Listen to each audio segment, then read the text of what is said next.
Houston Mayor Sylvester Turner delivers his backing to Michael Bloomberg as the billionaire former New York mayor bets big on Texas.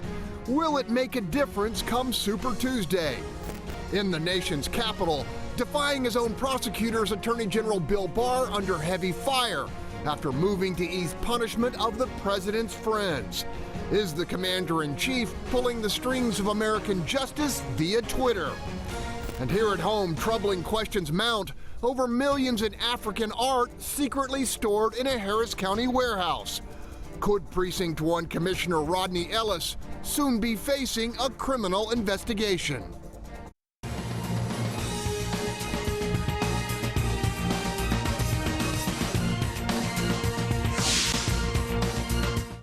I'm Greg Groogan, and welcome to Watch Your Point, where our panelists call it like they see it. Let's greet them.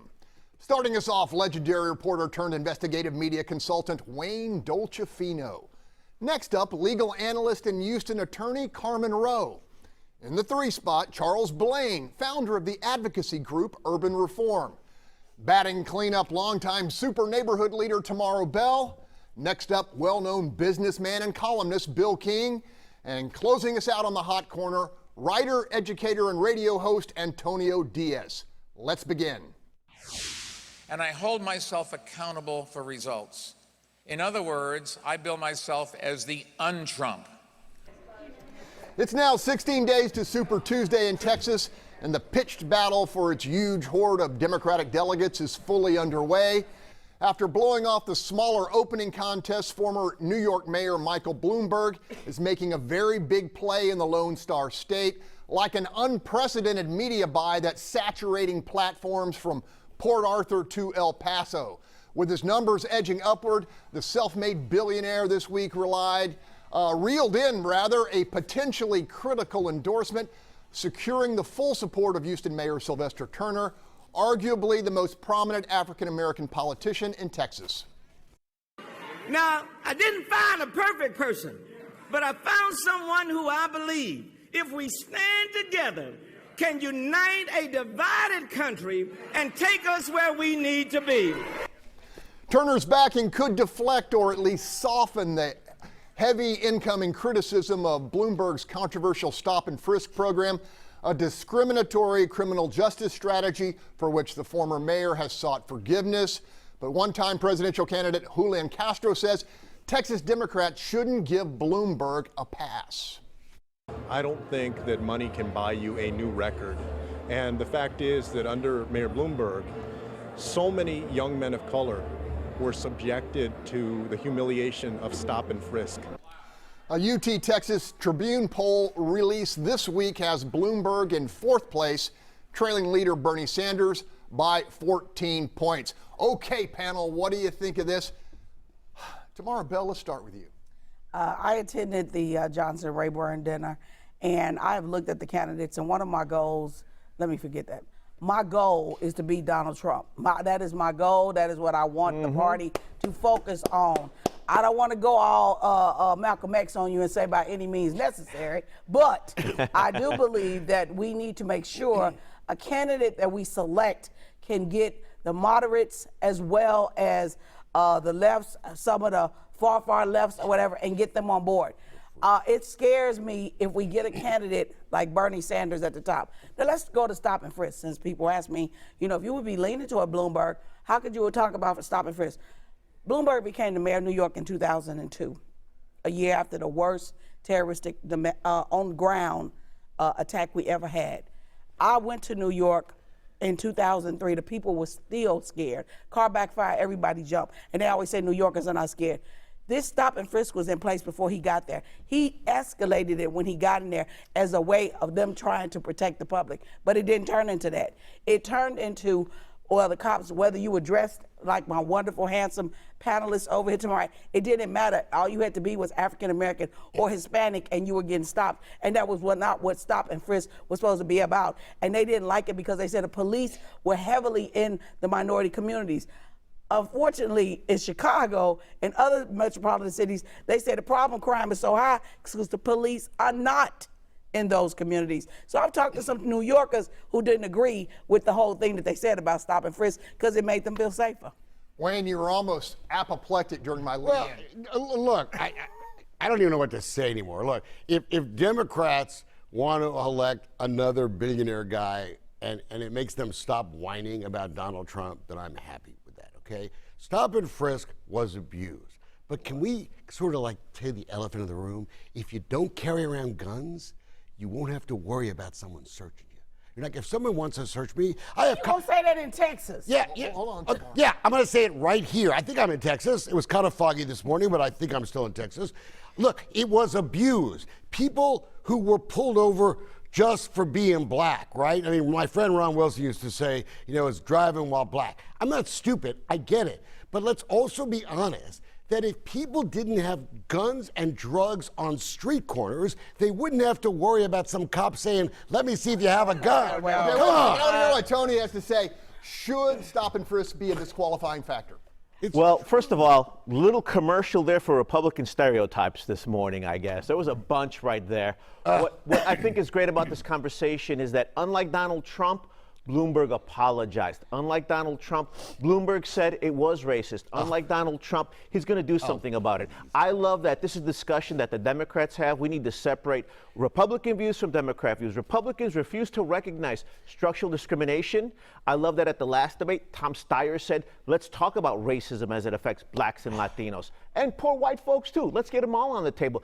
I like that Bloomberg has the fortitude, intelligence, and integrity to take this head on. The discussion's not over. He needs to come now where there's Latinos and blacks in the Carolinas, in Las Vegas, and in Texas, and talk about this agenda profoundly. Again, that's what Democrats do. Republicans sweep this stuff under the rug, and worse, like Trump, they become even more corrupt and racist when they have power. Charles Blain, son of New Jersey. Yes. Adjacent to New York. Yes. Conservative. Yes. What do you think of Bloomberg? Well, listen, first of all, I have to violently disagree with right. Blain because it is not about standing on street corners or anything. Exactly. My first year of college, I went to Pace University in downtown Manhattan, had to take the 2 train back and forth to Brooklyn to downtown Manhattan, and had been stopped numerous times with a book bag dressed as I was going to school. So it is not a... Exactly. But, the real world. But going back to Bloomberg, I have a serious problem that people are ignoring the fact that not only did he talk about stop and frisk and was very supportive of stop and frisk, but he also blamed the financial crisis on abolishing redlining and saying that because we started giving loans to black home buyers back when they prohibited black home buyers from getting loans, that's what led to the financial crisis. And no one's talking about that, especially because we're in a current housing crisis where black and brown homeowners or potential homeowners cannot get loans. And so we need to be talking about that too, because he has a very, very problematic past. Put it on the table. Okay, to the moderate independents. Bill. Well, what's going on here is the moderate Democrats are scared to death that Bernie Sanders is going to get the nomination. And even though the national polls show that he's competitive with Trump, I think once Sanders' record is really looked at, where he talks about giving 20% of all the stock of every corporation to the employees and some of these other really radical ideas, I think he'll lose the election to Trump. And so I think Democrats are becoming desperate. It's kind of like the Republicans wanted to stop Trump. It's now a stop Bernie movement because, Bloomberg would be very competitive with Trump. I don't think Sanders would be. Okay, Carmen, do you like what you see in Bloomberg? I don't like what I see at all here. First of all, I'd like to drop a footnote, which is your constitutional rights, which nobody's talking about. Stop and frisk is a violation of constitutional rights, and while some people have talked about an apology, all he said is that he shouldn't have escalated it. It shouldn't have been happening in the first place.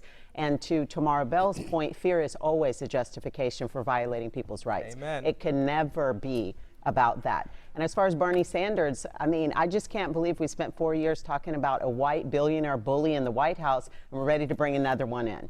Yikes. Okay, just ahead. The Democratic contenders emerge from New Hampshire. Some stronger, others clearly wounded. We'll talk about their prospects in the primaries ahead after the break.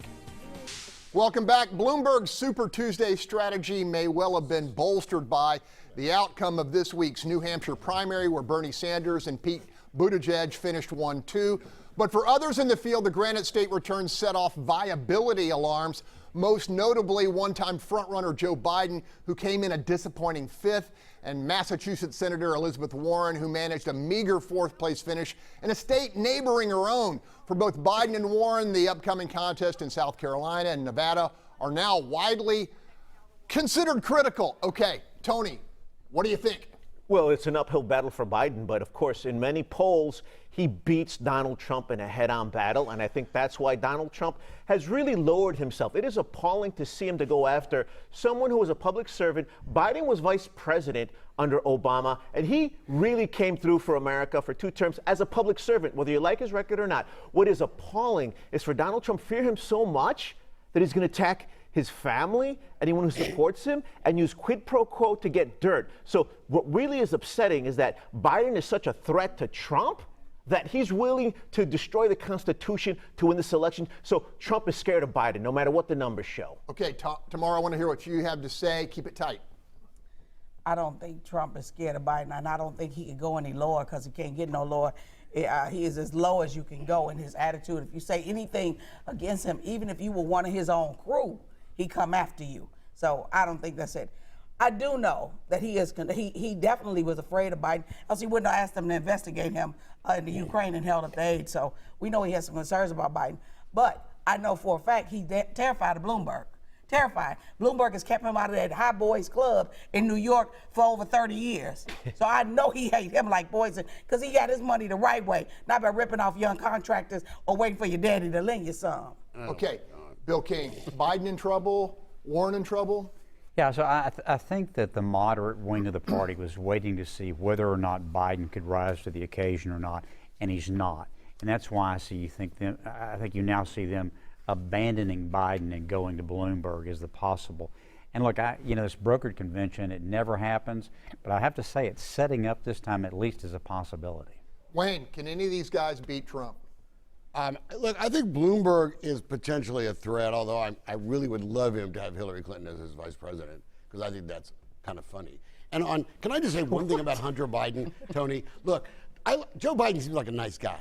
He's old, he's lost his step, seems like a pleasant guy. His whole family got rich while he was in government.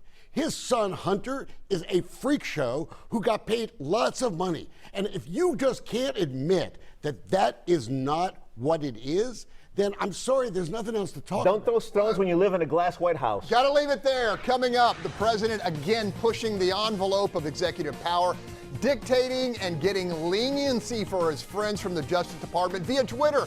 That's our topic after the break. More controversy in the nation's capital, and yes, President Donald Trump is the catalyst. After federal prosecutors recommended a 9-year prison term for convicted Trump confidant Roger Stone, the president loudly objected on Twitter. As if on cue, Attorney General William Barr intervened to call for a softer punishment, a move which compelled all 4 federal prosecutors to quit the case in protest. Under fire for bigfooting the DOJ lawyers on the Stone case, Barr lashed out publicly at the president, saying his tweets are making it impossible to do his job. But then news broke Friday that Barr has ordered an outside prosecutor to review the case against the president's former national security advisor, Michael Flynn, who pleaded guilty to lying to the FBI. Carmen, what's going on? What's your take? There's a lot going on here. I mean, Barr's actions make people think that maybe there's something to this whole Trump witch hunt thing. The problem is that he's trying to do his job, and Trump's over here tweeting, making it look like the fix is in. And so between what you think might be happening and what Trump's telling you is happening, none of it looks good. Importantly, inside the DOJ, you have these prosecutors who are coming unglued because there are policies in place where this kind of thing does not happen. This kind of thing has never happened. So for whatever reason that Barr is reevaluating these cases, it's against the grain and it's against anything that we've ever seen from the DOJ. So I think this is a fracture that's going to turn into a break. Charles, Blain, is the president pushing the envelope? I mean, I don't know. I'm going to take Barr at his word when he said that he had planned this prior to the president tweeting it. I mean, he went on national TV and fought back against his boss, which none of the sitting secretaries have done so far because they know that if they do, their head's on the chopping block. So I have to give him a little bit of credit for that. So I really do think that this was probably planned in advance, and maybe Trump, kind of bested him to it or made it look like he pushed him to do it. But yeah, for him to go out there and say that he needs to back off while he's trying to do his job, knowing the retaliation the president has taken against people who dissented before, I can't imagine that he's just out there blowing smoke. Tony, your quick take. Oh, please. Barr is no hero. All he said is, like I tell my teenage son, stop tweeting so much. It's not good for you. That's all Barr really did. If Barr wanted a lesson in courage, he should have looked at what the late McCain used to do. When he voted, he went thumbs down when he voted against the president. He took the heat. He took the backlash. If he wants to really stand up against corruption, he needs to say, I am sorry for being complicit and covering up for the president. I'm sorry for destroying the Constitution. I'm sorry for how I lied and sabotaged the Mueller report. I'm sorry how I sabotaged all these basically requests for people to testify. I'm sorry how I've really helped to destroy democracy, is what he should do. Okay, as we often do, rebuttal from Wayne Dolcefino. I don't even know what to say. Okay, so look, can we also say that FBI guys and U.S. attorneys sometimes commit misconduct? My friend Carmen knows that, right? So sometimes they don't do investigations the right way. This Russian thing, okay, all these people that got in trouble for lying about something that didn't even exist in the first place.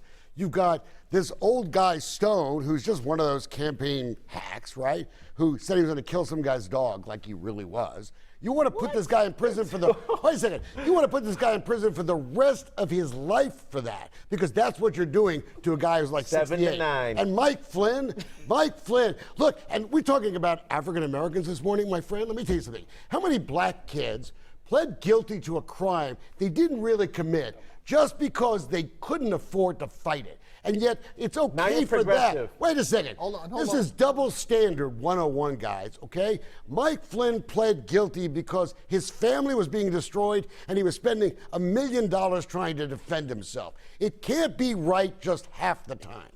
Bill King, take it over. So I'm troubled by how much we've criminalized so much conduct in the United States. You know, there's an old saying that if you give me all your records, I can convict you of some federal crime almost without a doubt. And so when you've got this broad panoply of criminal offenses, you know, you really need to be very selective in how you go about prosecuting those. And that's why we have rules, as Carmen referred to, that the Justice Department is supposed to follow. And if they're not following those rules, that needs to be examined. I'm troubled by the Flynn case, frankly. I think Wayne's right. It did seem like to me there's a lot of pressure put on him. And when somebody, the only crime that you get him for is lying to the FBI. So we conducted an investigation. We didn't find anything that he did that was criminal, but we convict him of lying to the FBI in an investigation that didn't result in the finding of a crime. I'm really troubled by that. But I do think that the president getting involved in all this stuff like he is a very dangerous precedent. We got 20 seconds. I don't need 20 seconds. Didn't the president get impeached for lying to the federal government? I'm just checking. Very good. I just want okay. Well, he was he actually got impeached for perjury, which is a different, and that's a different issue. But this he's acting like a socialist dictator. And in fact, even now, Maduro just told someone he's going to lock up his opponents. We're going to talk more about it. Lock them up. In the future, for sure. Still ahead, despite growing support, gay Republicans get the hard, cold shoulder once again from the Texas GOP. The fallout is on our table for discussion when we come back. As evidenced by the ongoing success of Mayor Pete Buttigieg, an issue that is clearly of no concern to Democrats remains a very deep concern for members of the Texas Republican Party. Once again, gay Texas conservatives who call themselves log cabin Republicans have been denied permission to set up a booth at the GOP state convention here in Houston. That decision despite public support for inclusion from Congressman Dan Crenshaw, Senator John Cornyn, and the Texas Young Republicans. While thankful for the backing, Marco Roberts of the Houston Log Cabin Republicans is frustrated. You cannot effectively defend freedom when you're only defending it for yourself. The only way to effectively do it is when you do it for all.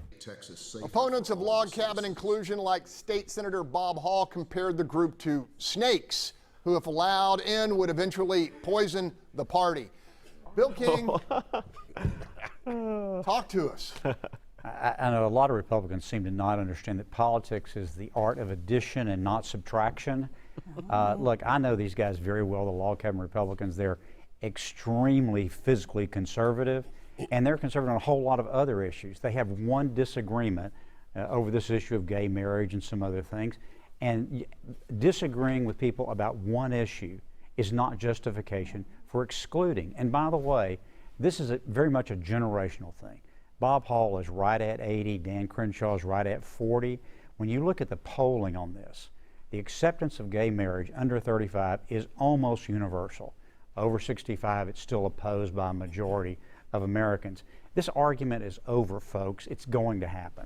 Charles, wrong side of history for GOP Texas? I mean, I think so. Like Bill said, times are changing. I mean, the population's changing. But what's interesting is that with the rhetoric through this SREC meeting that you heard about the log cabin Republicans, they didn't acknowledge a lot of things. Like they were there in the legislature testifying on, freedom of religion bills and things like that. And even many members of the local one opposed the HERO ordinance when it came up. So they're very much in line with a broad swath of the party, but for some reason that one issue is a sticking point for a lot of these folks, and it's frustrating to see.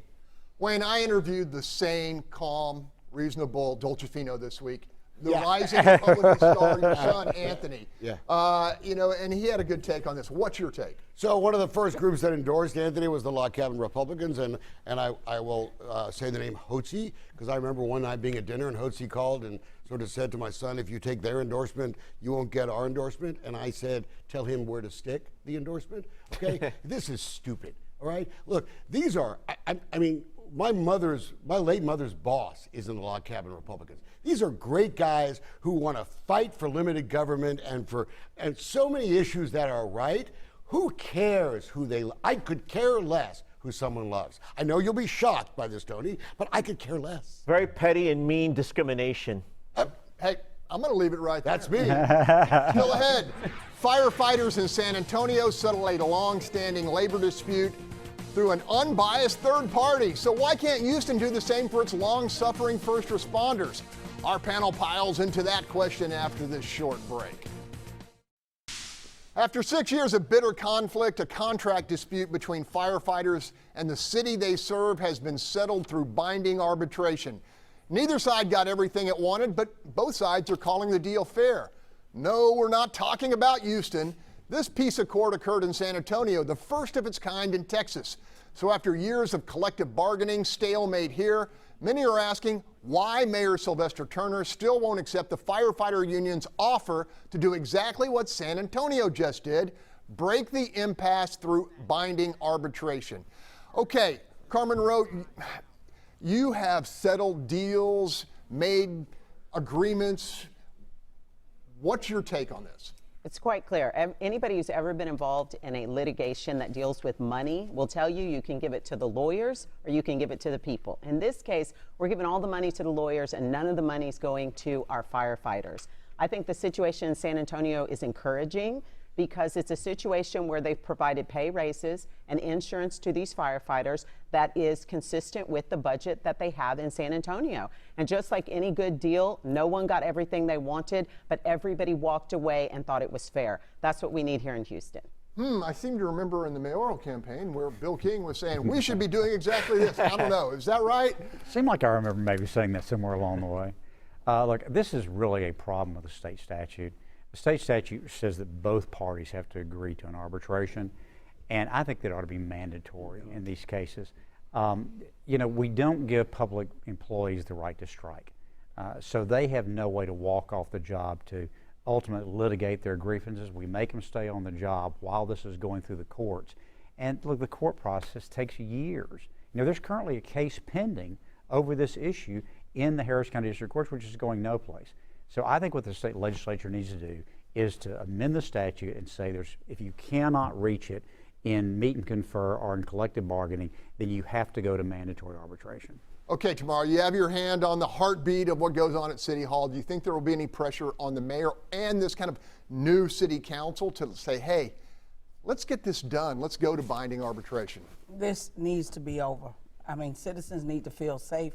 They don't need to feel that the firefighters feel that they are not being treated right and that they can't do their job effectively. This needs to be over. I hope that they do go to binding arbitration. When I read about San Antonio, I got so excited till I saw it was San Antonio at the end. I didn't read the top of it, and I was like, God, Houston came to a binding arbitration. But yeah, this needs to be resolved and quickly. Okay, Charles Blain, you're very familiar with this issue. Do you think any pressure will build? I hope so. I mean, I don't know. Turner hasn't shown in the past that he kind of cracks when it comes to public pressure in that regard, but I would love to see him move to arbitration on this. I think Bill makes a great point. The state should take a look at this and next session figure out a way to craft a bill to force arbitration when we can't come to a conclusion. I think Carmen also makes a good point about needing to bring concessions to the table. When you read it, it said that, you know, there's going to be no back pay, the increases are less than the increases for police, and then I think they contribute to their health care or something like that. And then the city gives concessions as well. So as long as both parties are willing to give a little bit, and you know, I think everybody walks away happier. The taxpayers are at the center of this, and that's who should be considered. Okay, not exactly breaking news. Re-election of Turner plus stalemate in terms of pay. We are hemorrhaging firefighters, I'm told. You know, scores, if not hundreds. We're down about 250 from the middle of 2019. Tony, what's your take? Well, it concerns me to hear folks want the state to get involved because this is already limiting the rights of workers. No. I want to say one thing. Yes, I'm proud of unions, a bunch of union busters here. I'm proud of unions. I'm a proud member of the AFT because here's what happens. This is an issue that the state and city kick down the lane for decades and generations. I'm proud that there's still unions that can represent workers and sit down and demand some change. It took 6 years in San Antonio.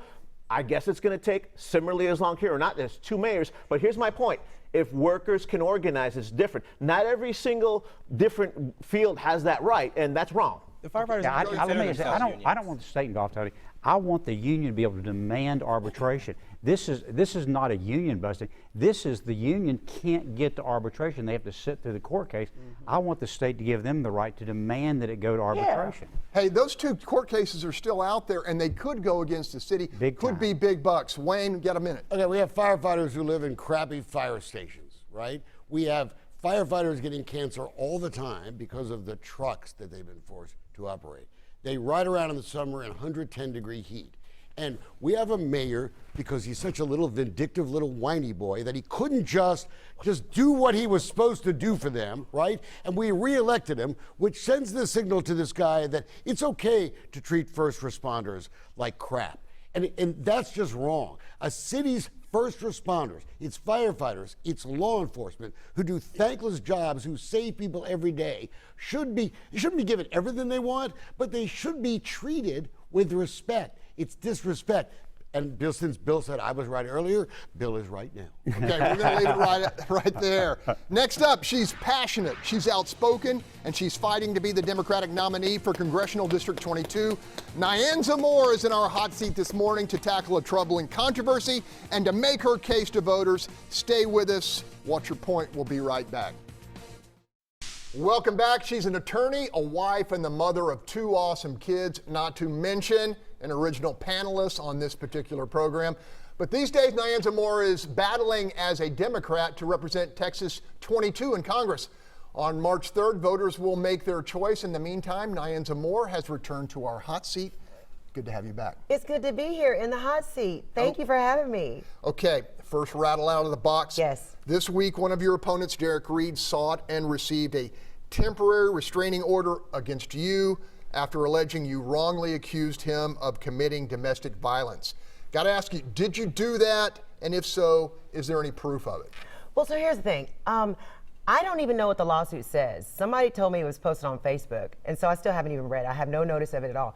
But one thing I do want to say is that both of us are public figures. And as public figures, people lodge allegations against both of us all the time. And everyone else that's out there that's been posting on social media about it, you know, they're well within their First Amendment right. I can't control anything that people put on social media about any opponent. And I've asked my friends not to say anything like that, but, you know, they're well within their right. And so I can't speak to the lawsuit because I haven't even seen it. I never even got served. I have no notice of it. Nyanza, is there a there? I mean, do you have any proof that he did this? There's something there. Okay, I can't, that's all I can give you. Okay. I mean, remember, I think I just got sued, didn't I? I can't say too much about it. Okay, all right. Well, let's move to the campaign. All right. You have been on the trail for months in Fort Bend County and Brazoria County. What is the issue most critical to voters out there? Well, I've been on the trail for 15 months, to be accurate. And, you know, what's most important to voters out there is health care. You know, 132,000 people in District 22 don't have coverage. And of that 132,000, 19,000 are children that are under the age of 19. If you are in the state of Texas where 1 in 7 people don't have health insurance, then health insurance is a crisis. That was my reason for running. When I stepped off the show, is because my dad died in 2018, my sister died in 2016, my mother-in-law just died 6 weeks ago. One of my best friends just died 2 weeks ago. Healthcare was a crisis for every single one of those passings, and we need to fix that. I talk to people in Fort Bend County all the time, and they're worried about property taxes. Is that on your radar? Absolutely. Okay. I live in Brazoria County, and since 2006, my property taxes have risen up and up and up and up, and it needs to be tampered down. I'm one of those Democrats that's very moderate. I want my property taxes especially to stay low so my business can grow. Okay. As a woman and a mother, yes, what perspective do you bring to the table that at least your two top opponents cannot? Well, you know, I look at things through a different lens as a woman. One of the first priorities I have is making sure women receive equal pay for equal work. The Fair Pay Act should have been passed a long time ago. One of the other critical issues that women face is domestic violence. And unfortunately, the Violence Against Women Act passed in the House but failed in the Senate. I don't know a man out there or a woman out there who doesn't want to protect women. And having the unique lens as the only woman in the race, I will never forget women's issues. I will always bring them to the forefront. We had 35 women elected to Congress in the last session. We need to add another one, 36. Okay. CD22 is increasingly diverse, yes, home to tens of thousands of immigrants. In the face of the Trump administration's hardline policies, what would you fight for in Congress? Well, I want to make sure that we have border security. I am not for open borders at all. I want to make sure that we have enough security at the border, but those law-abiding immigrants that have come to the United States, they need the opportunity to come out of the shadows, pay taxes, be a productive member of society, and get their citizenship. Those people who are here illegally need to be sent back home. Okay. Look, clearly CD22 is a battleground district. Beating the Republican nominee won't be a cakewalk. Why are you the better choice, particularly in November, and better than, say, Sri Kulkarni or Derek Reed? Well, my opponent, neither one of them, I don't think they could pull it out in November. The way that this is trending, they might be too progressive, and we need a moderate that can get Republicans to vote for them. It will take 30,000 Republicans to vote for me in the general. I am that type of Democrat that wants to make sure, like I said, that the taxes stay low so our business can grow. I want increased border security. I want to make sure that we don't have single-payer health insurance. I am for a public option. I want to expand Medicare. I want to make sure that we all receive equal pay for equal work. Those basic tenets. You know, you don't have to be Democrat or Republican. It's about what are your values? What are your kitchen table issues? What will help all Americans, not just one party? Nyanza, great to have you back. Good to be here. Okay. Welcome back. Trying something new today, a segment we're calling This Don't Smell Right. First up, millions of dollars worth of mysterious African art discovered by investigative reporter Tomaro Diaz, stored at a county-owned warehouse controlled by Precinct 1 Commissioner Rodney Ellis, a well-known art collector. Up next, the disturbing allegations revealed by reporter Zach Despart that Harris County Precinct 2 Constable Chris Diaz forced many of his employees to contribute cash and property to his political campaign under threat of losing their job. And finally, our story about 411th District Court Judge Casey Jones, under investigation now by the Commission for Judicial Conduct after brazenly attempting to prejudice a fellow judge against a defendant who she claimed stole her car. Woo! That's a bunch of stuff. Tomaro Bell, what bothers you most? Look, I wanted to know if the county is giving out free storage to citizens, because I really need some. Storage is high. Storage is high. I mean, I'm not kidding. I would love to have free storage. Listen, this commissioner came to us months ago telling us how desperately our property taxes needed to be raised because the county didn't have any money. Yep. I had no idea it was for him to get a high security storage for art that the county don't own. Wonder who owned it. And I appreciate the fact that another station's reporter brought this up, but I'm bothered, I'm gonna steal your thunder, by the fact that other stations are not looking into this. This is appalling. This is unconscionable that anybody in public office thinks that they can do this. And I've heard so many rumors that there's another storage by Dewson Park with even more in it. I don't know if that's true or not. Breaking news. Charles Blain, you wrote about the Constable Diaz situation. What's your take? Yeah, that is one shady office. But Zach did some amazing work with that story that he wrote. Those employees, a lot of those same employees were in a DPS criminal investigation a couple of years ago that I wrote about, where they had an employee, Kim Ballot, who falsified timesheets and got over $20,000 of overtime during Hurricane Harvey. So she stole money during Hurricane Harvey. And then she left the office. She was never prosecuted. And the office had this audit, and the DA looked into it, and based on one memo, allegedly, that I wasn't able to get through an open records request, is why they decided not to prosecute. But this thing is really shady, and they produced another audit that was given to Commissioner's Court. None of the commissioners looked into it or did anything about it, so maybe they should take a look at that. Carmen, we counted on you for your expertise on the Casey Jones story. What was your take? Blatant disregard for the judicial process and a violation of the defendant's right to a fair trial. I mean, this judge has 2 prior sustained complaints against her. I hope the Judicial Conduct Commission does something serious this time, not a private reprimand, that really calls to action this behavior. I mean, this is a judge who made herself available for a docket call for a defendant who's about to go to trial and makes herself known as a victim of this defendant, says, hey, he stole my car. Oh, and by the way, after he stole my car, this litany of other criminal history that should not have been known to this judge, with the impact of trying to influence him. Thankfully, the judge who she was talking to is a well-known, respected jurist who hopefully will give some information to the Judicial Conduct Commission. But the whole thing is unbelievable, outrageous, and again, a total disregard for the integrity of a process she's at the helm of. That don't smell right. We're going to get back to all the panelists on this issue, okay? Stay with us. A state senator tells us what he believes doesn't smell right after this break. That it's been in a county warehouse for 2 years. This is, in my mind, a pretty open and shut case of misuse of government property. State Senator and former Harris County Tax Assessor Collector Paul Betancourt calling for a major investigation of that mysterious multi-million-dollar art collection being stored in a Precinct 1 warehouse. Panel, pile back in on that development. That don't smell right to me. How about to you, Wayne? No, it sort of has that whiff of tax fraud, too. I don't know. I could be wrong about that, but it has that whiff. Look, let me say a couple of things, right? Vince Ryan, the last big investigation I did on TV was on Constable Trevino. Same deal, right? Taking money, making folks do donations, right? So what did the voters do after that? So he gets convicted, and then the voters select his wife as the next constable, okay? Then we have Vince Ryan, the county attorney, who loves to sue every company when they have an environmental accident, but does nothing about historical political corruption in the constable's office. And then we have a district attorney who I don't think knows what public corruption means, right? She has proven utterly incapable of enforcing the law. And I'll say one other thing. On the judge thing, no offense to my friends out there, voters are too stupid to elect judges. I'm sorry. It should be done by people who know what the hell they're doing. We have no right doing it. I'm not even sure we should elect prosecutors anymore. We have partisan people in these jobs now, and it's affecting public policy. Okay, Bill, about a minute.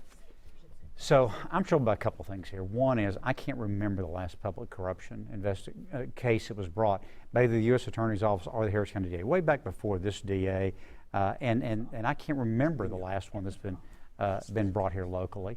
And so I don't know why that's not happening. Why are we not convening grand juries and investigating these things and finding out what's going on?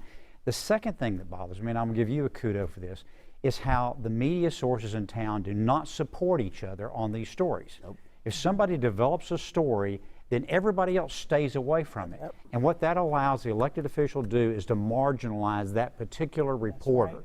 And you, Greg, are one of the few reporters in town that will give credit and bring up stories that other people have broken. And if the rest of the TV stations and the Houston Chronicle don't get off their ass and start doing the same thing, then these elected officials are going to continue to get away with this. Hey, Greg, can I say one other quick thing? Rodney Ellis should be thrown out of office because of his arrogance. If you saw that story, watch it. Watch that Channel 2 story. Sticking his finger in a reporter's chest for asking him a question about a legitimate public use of tax dollars. If you re-elect people like that, you get what you get. Got to leave it there. To fund his promised border wall, President Trump is now shifting money earmarked for military weapons, namely aircraft, ships, and fighting vehicles. The number is a big one, $3.8 billion. I guess Mexico isn't paying for the barrier. The tab is being up by our troops and, of course, American taxpayers. Tony. Listen, don't listen to my response first. Let me quote a Republican on the House Armed Services Committee, Representative Mark Thornberry of Texas, who's putting Texas first. He's pointing out that this basically cuts through what Congress's job is to allocate funding.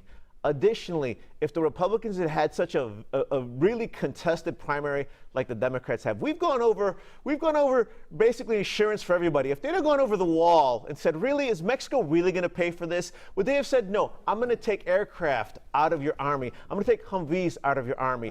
This is not what the American people wanted. I think we had to put Texas first and make sure that the money stays in the military, respect Congress, and let's get this nonsense over with. Okay. All right. You can't say you're building up the military and then take away their stuff. Oh, no, we don't have any guns left because we're going to build a wall. Come on, guys. We spend like hundreds and hundreds of billions of dollars. We have more guns and missiles than I think we'll need in 1,000 lifetimes. Look, I'm fine with no wall, okay? If the Democrats will agree that nobody gets to come across, and if you come across illegally, you get sent back right away, right? And then we can get back to having our own schools for Americans and our own health care for Americans, then I'm cool with it. I'm shocked you're anti-military. Alyssa, how much time do we have? I'm shocked you're anti-military. Go, Bill King, 40 seconds. My big problem here is the reason Trump can do this is because Congress has given him the power to do it. Congress has given up trying to govern this country and turn it all over the executive branch. Congress, do your job. Okay, Carmen.